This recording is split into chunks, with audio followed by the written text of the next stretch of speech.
কালিয়াচক ৩ নম্বর ব্লকের গঙ্গা ভাঙন ও বন্যা কবলিত বিস্তীর্ণ এলাকা পরিদর্শন করলেন দক্ষিণ মালদার কংগ্রেস সাংসদ ঈশা খান চৌধুরী শনিবার।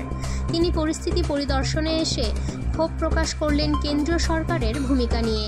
এই দিন তিনি কালিয়াচক ৩ নম্বর ব্লকের বীরনগর ১ এবং বীরনগর ২ গ্রাম পঞ্চায়েতের বিভিন্ন এলাকা ঘুরে দেখেন। গঙ্গা ভাঙন পীড়িত ও বন্যা কবলিত এলাকাগুলিতে যান তিনি। সেখানকার পরিস্থিতি সরজমিনে ঘুরে দেখেন তিনি। সাধারণ মানুষের সঙ্গেও কথা বলেন। এই দিনের এই পরিদর্শনে সাংসদ ঈশা খান চৌধুরী ছাড়াও সঙ্গে উপস্থিত ছিলেন কালিয়াচক ৩ নম্বর ব্লক কংগ্রেস সভাপতি আজিজুর হক, কংগ্রেস নেত্রী জয়শ্রী মণ্ডল সহ অন্যান্যরা। এদিন গঙ্গা ভাঙন প্রতিরোধ নিয়ে কেন্দ্রীয় সরকারের কার্যকর পদক্ষেপ গ্রহণের দাবি জানান ঈশা খান চৌধুরী। সেই সঙ্গে অসহায় মানুষজনের ঘরবাড়ি পাকা করতে রাজ্য স্থানীয় প্রশাসনকে এগিয়ে আসার আবেদন জানান তিনি। আজকে আমরা কালিয়াচক 3 ব্লকে আছি। আমরা বীরনগর 1-2 এই মুহূর্তে ঘুরছি, যেখানে যেখানে স্পেশালি আমাদের বন্যা হয়েছে আর কিছু কিছু ভাঙন হয়েছে। এটা দুঃখিত ব্যাপার যে প্রতি বছর তো এটা হয়, কম বেশি হয়। এই বছরটা জলটা অনেক আবার কমে গেছে, কিন্তু সমস্যা হয় প্রতি বছর যেহেতু হয়। আমরা দুটো সরকারের কাছে আমরা আপিল করছি যে এখানে ভাঙনের কাজ ভালো করে করতে হবে।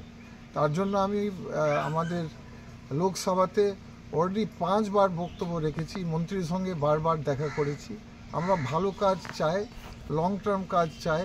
এই বছরটা একটু কম হয়েছে, কিন্তু কে বলতে পারে আগামী বছর আবার বেশি করে হবে, আবার ডুবে যাবে বাড়ি, ডুবে যাবে স্কুল, ডুবে যাবে মন্দির, ডুবে যাবে মাদ্রাসা।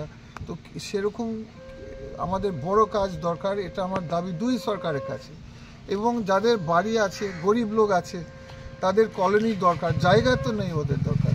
আমি খুব দুঃখিত যে বীরনগর 1 আর 2-তে এমন কাঁচা বাড়ি দেখেছি, মানে কাঁচা বাড়ি বলা যায় না, মানে এটা তো আপনার স্ট্র বাড়ি, কি বলে এটাকে, আমাদের ঘাসের বাড়ি আজ এই জামানা কি করে থাকলো। আমি কালিয়াচক 3 এর কাছে এবং বিডিওর কাছে এবং এখানকার যে পঞ্চায়েত সমিতি আছে, গ্রাম পঞ্চায়েতে, আমাদের জামানা ঘাসের বাড়ি কেন থাকবে? আর আমি আগে এটা 6 মাস আগেও দেখেছি, এখনও আর দেখছি কিছুগুলো আছে ঘাসের বাড়ি। এগুলো ঠিক করতে হবে এখানকার বিডিও সাহেব, এখানকার গ্রাম পঞ্চায়েত, এখানকার পঞ্চায়েত সমিতি।